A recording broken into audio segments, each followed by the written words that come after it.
வணக்கம் மக்களே. Simple interest தனி வட்டி என்ற தலைப்புல உள்ள பார்ட் 5 வீடியோ தான் பார்க்க போறோம்.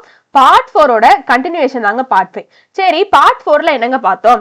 காலம், வட்டி வீதம், மொத்த தொகை, தனி வட்டி, இந்த மாதிரி இன்ஃபர்மேஷன்ல எதனாலும் மாத்தி மாத்தி கொடுத்துட்டு பிரின்சிபல் அசல் என்னன்னு கேட்பாங்க. சரிங்களா? அந்த மாதிரி கணக்குகள் தான் பார்ட் 4 ஃபுல்லா பார்த்தோம். சரிங்களா? பார்ட் 5லயும் அசல் கண்டுபிடிக்கிறதா பார்க்க போறோம். ஆனா கொஞ்சம் டிஃப்ரெண்டான கணக்கு பார்க்க போறோம். சரிங்களா? ரொம்ப ரொம்ப ரொம்ப ரிப்பீட்டடான கொஸ்டின். சரிங்களா? இன்னைக்கு பார்க்க போறது எல்லாமே ரொம்ப முக்கியமான கேள்விகள், ரொம்ப ரொம்ப ரொம்ப முக்கியமான கேள்விகள். சரிங்களா? கண்டிப்பா வீடியோவை கடைசி வரை ஸ்கிப் பண்ணாம பாருங்க. முதல்ல ஃபார்முலா ரீகேப் பண்ணுவோம். அதுக்கு அடுத்து ஒரு சின்ன ஒர்க் அவுட் இருக்கு. சரிங்களா? அந்த ஒர்க் அவுட்டை நீங்க கண்டிப்பா ஸ்கிப் பண்ணாம பாருங்க. ஏன்னு கேட்டீங்கன்னா அதை பார்த்துட்டீங்கன்னா அடுத்து பண்ணக்கூடிய கணக்குகள் எதற்கான இப்படி பண்றோம்ங்கிறது உங்களுக்கு கண்டிப்பா புரிஞ்சிடும். சரிங்களா? சரி, வீடியோவை கடைசி வரை ஸ்கிப் பண்ணாம பாருங்க. சரி, இப்ப முதல்ல ஃபார்முலா ரீகேப் முடிச்சிடலாம். சரிங்களா? சரி, நம்மளுக்கு தெரிஞ்ச விஷயம் தான், இருந்தாலும் ஒரு இருக்க பாத்துருவோமே, மனசாயிரும். அப்படி உங்களுக்கு பார்க்க விருப்பம் இல்லைன்னா ஸ்கிப் பண்ணிக்கலாம். சரிங்களா? சரி, முதல்ல எஸ்ஐ சிம்பிள் இன்ட்ரெஸ்ட்கான ஃபார்முலான்னு கேட்டீங்கன்னா PNR/100. சரிங்களா? Pனா என்னது? பிரின்சிபல் அசல், Nனா காலம், இங்க வருடத்தை குறிக்கும். சரிங்களா? சரி, மந்த் அதாவது மாதங்கள் கொடுத்திருந்தாங்கன்னா 12ஆல வகுத்து அத வருடமாக மாத்தணும். சரிங்களா? அதாவது காலத்தை பொறுத்த அளவுல இயரும் கொடுக்கலாம், காலமும் கொடுக்கலாம், அப்படி இல்லைன்னா மாதங்களும் கொடுக்கலாம், அப்படி இல்லைன்னா நாட்களும் கொடுக்கலாம். ஒருவேளை மாதங்கள் கொடுத்துட்டாங்கன்னா அதை நம்ம வருடமாக மாத்தணும். அப்படி 6 மாதம் ஃபார் எக்ஸாம்பிள் கொடுத்திருந்தா அதை நம்ம 12ஆல 6 மாதம் பை 12. சரிங்களா? அதாவது அந்த மாதத்தை 12ஆல வகுத்தோம்னா நம்மளுக்கு வருடமாக மாறிடும். இதே ஒருவேளை நாட்கள் கொடுத்துட்டாங்க அப்படின்னா ஃபார் எக்ஸாம்பிளுக்கு 50 நாள் கொடுத்துருக்காங்கன்னு வைங்களேன், அதை நீங்க வருடமாக மாத்துறதுக்கு 365 டிவைட் பண்ணும். சரிங்களா? சரி, ரெண்டு பிரச்சனை முடிஞ்சிருச்சு. இப்போ ஆறுனா என்னன்னு கேட்டீங்கன்னா வட்டி வீதம். சரிங்களா? சரி, எஸ்ஐனா சிம்பிள் இன்ட்ரெஸ்ட் தனி வட்டி. சரிங்களா? தெரிஞ்ச விஷயம் தான். சரி, A = P + SI. A அப்படின்னா என்னன்னு கேட்டீங்கன்னா மொத்த தொகை. சரிங்களா? அமௌண்ட்னு சொல்லுவோம் இங்கிலீஷ்ல, மொத்த தொகை. சரிங்களா? மொத்த தொகை நம்மளுக்கு எப்போ கிடைக்கும் அப்படின்னா அசலையும் தனி வட்டியையும் கூட்டையில தான் நம்மளுக்கு என்ன கிடைக்கும்? மொத்த தொகை கிடைக்கும். சரிங்களா? அதாவது அசல் வட்டியும் முதலுமான்னு சொல்லுவாங்க இல்லையா, அதுதான். சரிங்களா? அப்போ வட்டியும் முதலினுடைய கூடுதல். சரிங்களா? முதல்னா என்னது? பிரின்சிபல் தான் சொல்றேன். சரிங்களா? அசலை தான் சொல்றேன். அப்போ அசல் மற்றும் தனி வட்டியின் கூடுதல் தான் என்னது? அமௌண்ட், மொத்த தொகை. சரிங்களா? சரி, இப்போ அடுத்த செக்ஷன் போயிடுவோம். ஃபார் எக்ஸாம்பிளுக்கு நான் ஒரு பேங்க்ல கடன் வாங்குறேன்னு வச்சுக்கோங்க. சரிங்களா? இப்போ ஒரு பேங்க்ல நான் கடன் வாங்குறேன். எவ்வளோ? 1000 ரூபாய் நான் கடன் வாங்குறேன். சரிங்களா? அதுதான் எனது பிரின்சிபல் அசல். சரிங்களா? அந்த கடனிற்கான வட்டி வீதம், ஒரு ஆண்டு வட்டி வீதம், ரேட் ஆஃப் இன்ட்ரெஸ்ட் என்னன்னு கேட்டீங்கன்னா 10%. சரிங்களா? இதெல்லாம் ஒரு எக்ஸாம்பிள் தான். சரிங்களா? சரி, இருக்கட்டும். அப்போ ஒரு வருடத்திற்கு அவங்களுக்கு பேங்க்குக்கு நான் வட்டியும் முதலுமாக எவ்வளவு கட்டணும் அப்படிங்கறத பார்ப்போம். சரிங்களா? முதல்ல நம்ம கண்டுபிடிப்போம். இங்க நம்மளுக்கு அசல் மட்டும்தான் தெரியும். சரிங்களா? ஆனா மொத்த தொகை கண்டுபிடிக்கணும்னா நம்மளுக்கு அசலும் தெரியணும், வட்டியும் தெரியும், தனி வட்டியும் தெரியும். சரிங்களா? அப்பதான் வட்டியும் முதலுமாக சேர்ந்து கொடுக்க முடியும். இப்போ முதல்ல நம்மளுக்கு ஒரு வருடத்திற்கான வட்டி எவ்வளவுங்கிறத முதல்ல கால்குலேட் பண்ணணும். சரிங்களா? அப்போ எஸ்ஐ ஒரு வருடத்திற்கான வட்டி எவ்வளவுங்க? PNR வட்டி கண்டுபிடிக்க ஃபார்முலா PNR/100. சரிங்களா? தனி வட்டி கண்டுபிடிக்க ஃபார்முலா PNR/100. Pங்கிறது 1000 ரூபாய் இன்டு N எவ்வளவுங்க? 1, R என்னது? 10/100. சரிங்களா? அப்ப கீழ 2 சேர் மேல 2 சேர் கேன்சல் பண்ணிக்கலாம். 10 × 10 100. சரிங்களா? அப்போ ஒரு வருடத்திற்கான வட்டி அதாவது தனி வட்டி எவ்வளவு? 100 ரூபாய். சரிங்களா? 1000 ரூபாய் அசலுக்கு 6% வட்டி வீதத்துல ஒரு வருஷத்துக்கு நான் தனி வட்டி மட்டும் எவ்வளவு கட்டணும்? 100 ரூபாய் கட்டணும். சரிங்களா? அப்போ தனி வட்டி ஒரு வருடத்திற்கு 100 ரூபாய். இது தனியா வச்சுக்கிடுவோம். சரிங்களா? சரி, இருக்கட்டும். இப்போ நம்ம என்ன கால்குலேட் பண்ணோம் அப்படின்னா மொத்த தொகை ஒரு வருடத்திற்கு நம்ம பேங்க்குக்கு திருப்பி செலுத்த வேண்டிய மொத்த தொகை என்னன்னு கண்டுபிடிக்கணும். சரிங்களா? மொத்த தொகை என்ன formula? P + SI, principal plus தனி வட்டி, அதாவது சிம்பிள் இன்ட்ரெஸ்ட், அதாவது அசல் மற்றும் தனி வட்டியின் கூடுதல் தான் என்னது? மொத்த தொகை. சரிங்களா? அப்போ மொத்த தொகை அதாவது அசல் நம்மளுக்கு என்னதுங்க? 1000 ரூபாய் பிளஸ் தனி வட்டி எவ்வளோ? 100 ரூபாய். சரிங்களா? அப்போ ஒரு வருடத்தினுடைய இறுதியில நான் பேங்குக்கு 1100 ரூபாய் கட்டணும். சரிங்களா? அப்போ இது ஒரு வருடத்திற்கான அமௌண்ட் நான் A1 வச்சுக்கிறேன். சரிங்களா? ஒரு வருஷத்துக்கு ஃபுல் அமௌண்ட் நான் பேங்க் எவ்வளவு கட்டணும்? 1100 ரூபாய் கட்டணும். சரிங்களா? சரி, முதல் வருஷம் என்னால கட்ட முடியல. சரிங்களா?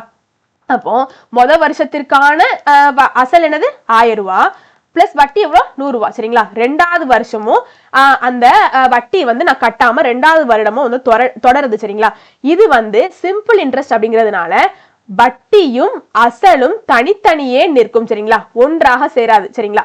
ஒருவேளை அசலும் வட்டியும் ஒன்றாக சேருச்சுன்னா அது வந்து காம்பவுண்ட் இன்ட்ரெஸ்ட்டுக்கு போயிடும் சரிங்களா, அதாவது கூட்டு வட்டிக்கு போயிடும். இது வந்து கூட்டப்படாது, அதாவது அசல் வந்து வட்டியுடன் சேர்ந்து கூட்டப்படாது சரிங்களா. அதனாலதான் அசலும் வட்டியும் தனித்தனியே நிற்பதால தான் தனி வட்டினே சொல்லுவோம் சரிங்களா. அதனால 2வது வருஷமும் அசல் வந்து 1000 ரூபாய் தான், 2வது வருஷமும் அந்த 1000 ரூபாய்க்கு நீங்க கட்ட வேண்டிய வட்டி தொகை 100 ரூபாய் தான் சரிங்களா.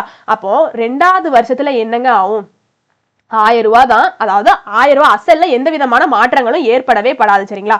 ஆனா வட்டி மட்டும் 2வது வருஷத்துல நீங்க எவ்வளவு கட்டணும், 200 ரூபாய் கட்டணும். முதல் வருஷத்துல 100 ரூபாய், 2வது வருஷத்துல 100 ரூபான்னு சொல்லிட்டு 2வது வருடத்தின் இறுதியில 1200 ரூபாய் நீங்க பேங்க்குக்கு கட்டணும் சரிங்களா. சரி இருக்கட்டும். அப்போ இங்க 2வது வருடத்துல A2 அமௌண்ட் என்னவாக மாறும், பேங்க் கட்ட வேண்டிய அமௌண்ட் 1200 ரூபாயாக மாறும் சரிங்களா. இப்போ என்ன பண்ணும் அப்படின்னா 2வது வருடத்திற்கான இந்த அமௌண்ட், அதாவது மொத்த தொகையில இருந்து முதல் வருடத்திற்கான மொத்த தொகையை கழிக்கணும் சரிங்களா. சரி கழிச்சா என்ன வரும் அப்படிங்கறத இப்ப நீங்க பாருங்க சரிங்களா. அப்போ A2 2வது வருடத்திற்கான மொத்த தொகை எவ்வளவு 1200, முதல் வருடத்திற்கான மொத்த தொகை எவ்வளவு 1100 சரிங்களா. அப்போ கழிச்சா என்னது வருது 100 ரூபாய். அந்த 100 ரூபாய் என்னது வட்டி, தனி வட்டி சரிங்களா. அப்போ நல்ல கவனிங்க, ஒண்ணு நல்லா புரிஞ்சுக்கோங்க, எப்பவுமே அசல் என்பது மாறவே மாறாது சரிங்களா. தனி வட்டியை பொறுத்தளவுல அசல் என்பது மாறவே மாறாது, தனி வட்டி தான் என்ன செய்யும், தனி வட்டியில தான் என்ன செய்யும், சேஞ்சஸ் ஆகும் சரிங்களா. அப்போ ஒரு ஆண்டினுடைய மொத்த தொகையில இருந்து மற்றொரு ஆண்டினுடைய மொத்த தொகையை நம்ம கழிச்சு சால்வ் பண்ணல நம்மளுக்கு தனி வட்டி கிடைச்சிடும் சரிங்களா. அதற்கான ஒரு ஆண்டிற்கான தனி வட்டி நம்மளுக்கு கிடைச்சிடும் சரிங்களா. இந்த ஒர்க் அவுட்ல இருந்து நம்ம புரிஞ்சுக்கிறது சரிங்களா. அப்போ இத வச்சுதான் நம்ம சம் எல்லாம் சால்வ் பண்ண போறோம் சரிங்களா. சரி இப்போ क्वेश्चनக்குள்ள போயிரோமா. Sum of money at simple interest amounts to 815 in 3 years and 854 in 4 years. The sum in, அதாவது ஒரு தொகைக்கு தனிவட்டி மூலம் 3 ஆண்டுகளில் கிடைக்கும் மொத்த தொகை 815 மற்றும் 4 ஆண்டுகளில் கிடைக்கும் மொத்த தொகை 854 எனில் மூணு தொகை யாதுன்னு கேட்டிருக்காங்க. ரொம்ப ரொம்ப ரொம்ப ரொம்ப முக்கியமான கேள்வி. 2018 2016 டீம்ஸ் எக்ஸாம்ல கேட்கப்பட்ட கேள்வி சரிங்களா. அதாவது ஒரு தொகை இருக்குது சரிங்களா, அவங்க கொடுத்திருக்கதை அப்படி எழுதுறேன் சரிங்களா. ஒரு தொகை இருக்குது, அந்த தொகையினுடைய தனிவட்டி மூலம் 3 ஆண்டுகளில் கிடைக்கும் மொத்த தொகை தான் என்னவாக இருக்குதா 815 இருக்குதான் சரிங்களா. அப்போ ஒரு தொகைக்கு வட்டி வந்தாலே அந்த தொகை நம்ம என்னன்னு சொல்லுவோம், அசல்னு சொல்லுவோம் சரிங்களா. சரி அசல் என்னன்னு நம்மளுக்கு கொடுக்கல, ஆனா அந்த அசலின் மூலமாக அந்த அசலுக்கு தனி வட்டி மூலமாக 3 ஆண்டுகளில் கிடைக்கும் மொத்த தொகை தான் என்னவாக இருக்குதா 815 இருக்குதான் சரிங்களா. அப்போ இந்த அமௌண்ட் 3 ஆண்டுகள்ல கிடைக்கிறதுனால A3 புரிதலுக்காண்டி வச்சுக்கிறேன் சரிங்களா. A3 என்ன கிடைச்சிருக்கு 815 ரூபாய் 3 ஆண்டுகள்ல கிடைச்சிருக்கு சரிங்களா. இன்னொன்னு என்ன கொடுத்துட்டாங்க, 4 ஆண்டுகளில் கிடைக்கும் மொத்த தொகை என்னவாக இருக்குதான் 854 ரூபாயாக இருக்குதான். என்ன கேட்டிருக்காங்க அப்படின்னா மூல தொகை யாது, இந்த தொகை பிரின்சிபல் என்ன அப்படிங்கறதான் கேள்வி சரிங்களா. இங்கிலீஷ்ல பாருங்க சம், பிரின்சிபல்னா சம் சரிங்களா. சரி பிரின்சிபல் என்னன்னு கேட்டிருக்காங்க. நம்ம இப்பதான் மேல பார்த்தோம், ஒரு தொகையினுடைய மொத்த தொகை, அதாவது ஒரு ஆண்டினுடைய மொத்த தொகையிலிருந்து மற்றொரு ஆண்டினுடைய மொத்த தொகையை கழிச்சா நம்மளுக்கு என்ன கிடைக்கும், தனி வட்டி கிடைக்கும் சரிங்களா. அப்போ 4வது ஆண்டினுடைய மொத்த தொகையில இருந்து 3வது ஆண்டினுடைய மொத்த தொகையை நான் கழிக்க போறேன். அப்படிதான் கழிக்கணும், அப்படி கழிச்சா எனக்கு என்ன கிடைச்சிடும், தனி வட்டி கிடைச்சிடும் சரிங்களா. அப்போ 4வது ஆண்டினுடைய வட்டி தொகை என்னது, சாரிங்க அமௌண்ட் என்னது, மொத்த தொகை என்னது 854 சரிங்களா. சரி 3வது ஆண்டினுடைய மொத்த தொகை என்னது 815 சரிங்களா. அப்போ இப்போ இதை நம்ம கழிக்க போறோம்.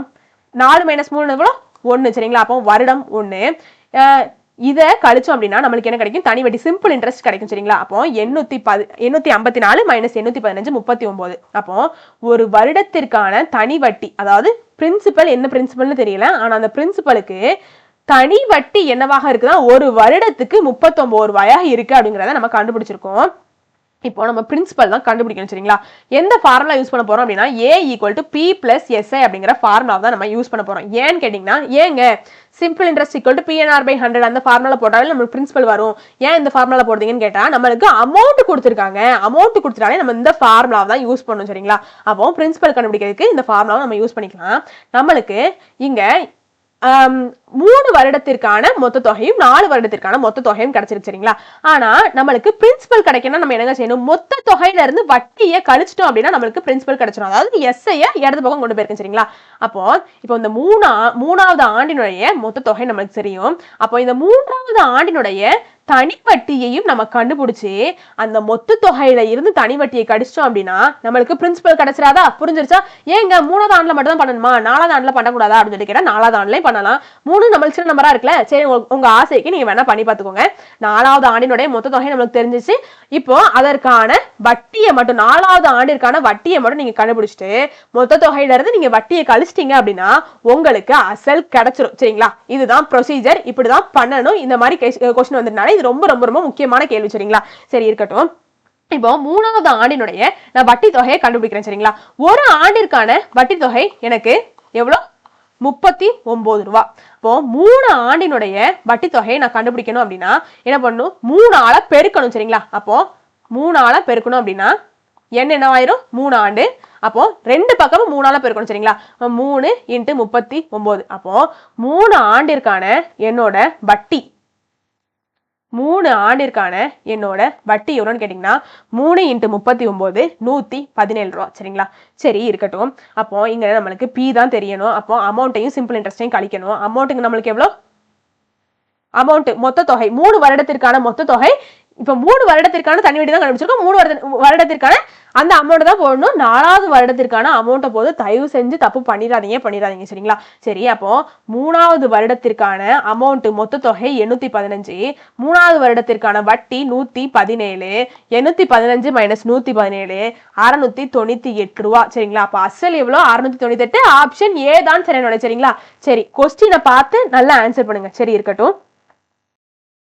இந்த கேள்விலாம் ரொம்ப முக்கியமான கேள்வி, நிறைய பல தடவை கேட்டாங்க சரிங்களா. சரி என்ன கொடுத்திருக்காங்க? a certain sum of money amounts to 8,880 in 6 years and 7,920 in 4 years respectively. Then the principal amount is, அதாவது ஒரு குறிப்பிட்ட அசலானது 6 ஆண்டுகளில் ரூபாய் 8,800 ஆகவும் 4 ஆண்டுகளில் ரூபாய் 7,920 ஆகவும் மாறும் என்றால் அசலானது டேஷ் ஆகும் அப்படின்னு சொல்லிட்டு கேட்டிருக்காங்க.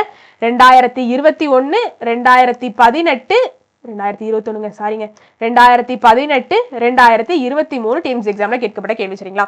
அதாவது என்ன கொடுத்துட்டாங்க அப்படின்னா ஒரு குறிப்பிட்ட அசலானது, அசல்னு அவங்களே கொடுத்துட்டாங்க, அசலானது 6 ஆண்டுகள்ல என்னவாக மாறுதான்? 8,880 ரூபாயா மாறுதான் சரிங்களா. அசலுக்கு என்ன செஞ்சிருக்கும்? வட்டி வந்திருக்கும். அந்த வட்டி 6 ஆண்டுகள் கழிச்சு வட்டியும் முதலுமாக எவ்வளவு இருக்குதான்? 8,880 ரூபா இருக்குதான் சரிங்களா. அப்போ ஆண்டு 6 ஆண்டு அமௌண்ட் 6வது ஆண்டுல மொத்த தொகை என்னவாக இருக்குதான்? 8,880 ரூபாயா இருக்குதான் சரிங்களா. சரி 4 ஆண்டுகள்ல அதே தொகைக்கு அதே அசலுக்கு 4வது ஆண்டுல கிடைச்ச மொத்த தொகை என்னன்னு கேட்டீங்கன்னா 7,920 ரூபா கிடைச்சிருச்சு சரிங்களா. அப்போ அந்த அசல் என்ன, இந்த பி என்ன அப்படிங்கறதுதான் கேள்வி. சரி சரி இப்ப 6வது ஆண்டினுடைய மொத்த தொகையில இருந்து 4வது ஆண்டினுடைய மொத்த தொகையை கழிப்போம் சரிங்களா. சரி அப்படி கழிச்சோம் அப்படின்னா n = 6 - 4 எவ்வளவுங்க? 2. சரி அப்போ இங்க தொகையை கழிச்சா நம்மளுக்கு என்ன கிடைக்கும்? தனி வட்டி கிடைக்கும். தனி வட்டி என்னன்னு கிடைச்சிருக்கு?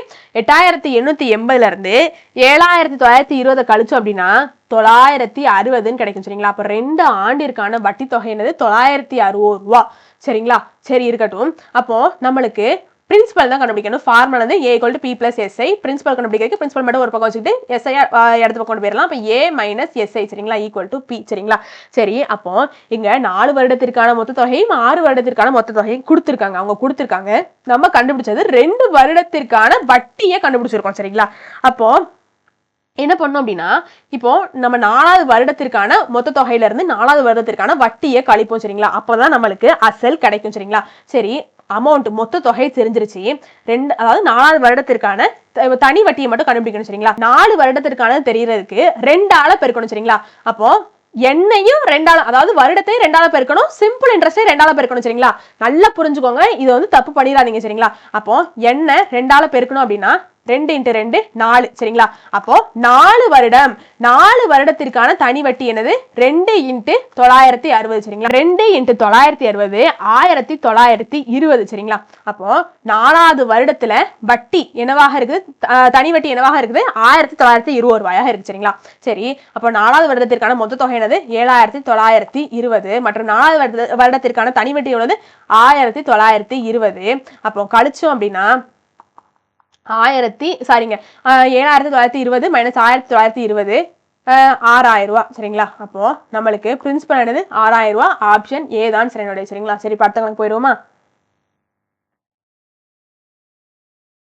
என்ன கொடுத்துட்டாங்க அப்படின்னா a certain sum of money amounts to 10,400 in 5 years and 9,440 in 3 years respectively. Find the principal. அதாவது ஒரு குறிப்பிட்ட அசலானது 5 ஆண்டுகளில் ரூபாய் 10,400 ஆகவும் 3 ஆண்டுகளில் ரூபாய் 9,440 ஆகவும் மாறுகிறது எனில் அசல் மதிப்பு யாதுன்னு கேட்டிருக்காங்க. ரொம்ப முக்கியமான கேள்வி. 2016 டென்னிஸ் எக்ஸாம்ல கேட்கப்பட்ட கேள்வி. ஒரு குறிப்பிட்ட அசலானது பிரின்சிபலா கொடுத்துட்டாங்க சரிங்களா. அந்த அசலுக்கு 5 ஆண்டுகளில் ரூபாய் 10,400 ஆகவும், அதாவது ஒரு அசல் என்ன செய்யுதான் 5 ஆண்டுல 10,400 ரூபாயாக மாறுதான் சரிங்களா. அதாவது ஒரு அசல் இருந்துச்சுன்னா என்ன செஞ்சிருக்கும், அதுக்கு வட்டி வந்திருக்கும், ஆண்டு அதுக்கு வட்டி வந்திருக்கும். அப்ப 5வது ஆண்டுல அதுக்கு வட்டியும் முதலுமாக எவ்வளவு காசு ஆயிருக்கான், அமௌண்ட் மொத்த தொகை எவ்வளவு ஆயிருக்கான் 10,400 ரூபாயாக ஆயிருக்கான் சரிங்களா. ஆண்டு 5வது ஆண்டு தொகை 5வது ஆண்டுல மொத்த தொகை என்னவாக மாறி இருக்கான் 1,400 ரூபாயாக மாறி இருக்கான் சரிங்களா. சரி, 3வது ஆண்டுல மொத்த தொகை எவ்வளவு மாறி இருக்கான் 9,440 ரூபாயாக மாறி இருக்கான் சரிங்களா. அப்போ அந்த அசல் யாது சரிங்களா, அந்த பிரின்சிபல் என்ன அப்படிங்கறதான் கேள்வி. சரி, அப்போ 5வது ஆண்டினுடைய மொத்த தொகையில இருந்து 3வது ஆண்டினுடைய மொத்த தொகையை நம்ம கழிச்சிட்டோம் அப்படின்னா நம்மளுக்கு தனி வட்டி கிடைச்சிரும். அப்போ இங்க n 5 - 3 எவ்வளவுங்க 2. அப்போ சிம்பிள் இன்ட்ரெஸ்ட் தனி வட்டி நம்மளுக்கு எவ்வளவு கிடைக்கும் 10,400ல இருந்து 9,440 கழிச்சோம் அப்படின்னா 960 சரிங்களா. அப்போ 2 ஆண்டுகள்ல தனி வட்டி மட்டும் எவ்வளவாக இருக்கான் 960 ரூபாயாக இருக்கான் சரிங்களா. சரி, இருக்கட்டும். நம்மளுக்கு என்ன கேட்டிருக்காங்க அசல் பிரின்சிபல் கேட்டிருக்காங்க. இப்போ a = p + si அப்படிங்கிறது ஃபார்முலா. si மட்டும் வலது பக்கம் கொண்டு வந்துடும் அப்படின்னா a - si = p சரிங்களா. இங்க நம்மளுக்கு 3 வருடத்திற்கான அமௌண்ட்டும் 5வது வருடத்திற்கான அமௌண்ட் தான் கொடுத்திருக்காங்க. நம்ம கண்டுபிடிச்சிருக்கிறது என்னது 2வது வருடத்திற்கான தனி வட்டியை கண்டுபிடிச்சிருக்கோம் சரிங்களா. சரி, அப்போ 1 வருடத்திற்கான தனி வட்டியை கண்டுபிடிக்கிறதுக்கு என்னங்க பண்ணணும், இத இந்த 2 வருடம்னு இருக்கு இல்லையா, இத 2ஆல டிவைட் பண்ணிட்டோம் அப்படின்னா 2 பக்கமும், அதாவது வட்டியையும் 2ஆல டிவைட் பண்ணும், இந்த வருடத்தையும் 2ஆல டிவைட் பண்ணும் சரிங்களா. பெருக்கினாலும் 2த்தையும் தான் பெருக்கணும், வகுத்தாலும் 2த்தையும் தான் வகுக்கணும். இங்க வகுக்கிறோம் ஏன் அப்படின்னா நம்மளுக்கு 1வது வருடத்தினுடைய, அதாவது முதல் வருடத்தினுடைய வட்டி தொகை கிடைச்சிடும் சரிங்களா. அதனாலதான் வகுக்கிறோம். அப்போ 2ஆல வகுத்தோம் அப்படின்னா n = 1 ஆயிரும். இதை 2ஆல வகுத்தோம் அப்படின்னா சிம்பிள் இன்ட்ரெஸ்ட், ஒரு வருடத்திற்கான சிம்பிள் இன்ட்ரெஸ்ட் என்னன்னு கிடைச்சிடும் நம்மளுக்கு 4 2 4 2 8 மிச்சம் 1 இருக்கும், 8 2 16 சரிங்களா. அப்போ ஒரு வருடத்திற்கான வட்டி நம்மளுக்கு 480 ரூபாய் அப்படின்னு சொல்லிட்டு கிடைச்சிருச்சு சரிங்களா. எதற்காண்டி இங்க 1வது வருடத்திற்கான தனி வட்டியை கண்டுபிடிச்சோம், மேல மட்டும் டைரக்டாவே பெருக்கிட்டோமே அப்படின்னு சொல்லிட்டு கேட்டீங்கன்னா இங்க மேல பாருங்க நம்மளுக்கு தனி வட்டி, அதாவது நம்ம 2 அமௌண்ட்டையும் கழிக்கல 2 வருடத்திற்கான தனி வட்டி நம்மளுக்கு கிடைச்சது. நம்மளுக்கு 4 வருடத்திற்கான தனி வட்டியை அதாவது நம்மளுக்கு வேணும் அப்படின்னா 2ஆல பெருக்கிட்டோம்னா தான் நம்மளுக்கு 4 வருடத்திற்கான தனி வட்டி கிடைச்சிருமே. 4 வருஷத்தோட அமௌண்ட்டுக்கான தனி வட்டி கிடைக்கணும்னா 2ஆல பெருக்கிட்டா நம்மளுக்கு 4 வருடத்திற்கான தனி வட்டி கிடைச்சிரும். அதனாலதான் அப்படி பண்ணோம் சரிங்களா. ஆனா இங்க பாருங்க கீழே உள்ள கணக்குல பாருங்க, இப்போ நம்மளுக்கு 2 வருடத்திற்கான தனி வட்டி கிடைச்சிருக்கு. அத 2 கூட ஏதோ ஒண்ணு பெருக்குனா 3 5 வருமாங்க, வரவே வராது. அதனால இப்போ 1 வருடத்துக்கு நம்ம கண்டுபிடிச்சிட்டு அத 3ஆல பெருக்கிட்டோம் அப்படின்னா நம்ம 3 வருடத்திற்கான தனி வட்டி நம்மளுக்கு கிடைச்சிருமா. அதனாலதான் இப்படி பண்ணோம் சரிங்களா. சரி, இருக்கட்டும். 3 வருடத்திற்கான மொத்த தொகை நம்மளுக்கு 9,440 ரூபாய். அப்போ 3 வருடத்திற்கான தனி வட்டியை மட்டும் நம்ம கண்டுபிடிக்கணும். அப்போ 3ஆல என்ன பண்ணணும் பெருக்கணும் சரிங்களா. 2 பக்கமும் 3ஆல பெருக்கணும். அப்போ n = 1 × 3 3 ஆயிரும். SI சிம்பிள் இன்ட்ரெஸ்ட்ல 3 × 480 1440 அப்படின்னு சொல்லிட்டு ஆயிரும் சரிங்களா. சரி சரி, இப்போ நம்ம அசலை கண்டுபிடிச்சிடலாம் சரிங்களா. மொத்த தொகை 3 வருடத்திற்கான மொத்த தொகை நம்மளுக்கு என்னது 9440 சரிங்களா. மைனஸ் 3 வருடத்திற்கான தனி வட்டி நம்மளுக்கு என்னது இப்பதான் நம்ம கண்டுபிடிச்சோம். எவ்வளவு கண்டுபிடிச்சோம் 1440 கண்டுபிடிச்சோம் ஈக்குவல் டு பி சரிங்களா. அப்போ 9440ல இருந்து 1440 கழிச்சோம் அப்படின்னா 8000 ரூபாய். அப்போ அசல் நம்மளுக்கு என்னது 8000. ஆப்ஷன்ல இருக்கா, ஆப்ஷன் பி தான் சரியான விடை. இந்த வீடியோ உங்களுக்கு பிடிச்சிருக்கும் நம்புறேன். வெற்றியை நோக்கிய உங்கள் பயணத்திற்கு என் வாழ்த்துக்கள். நன்றி, வணக்கம்.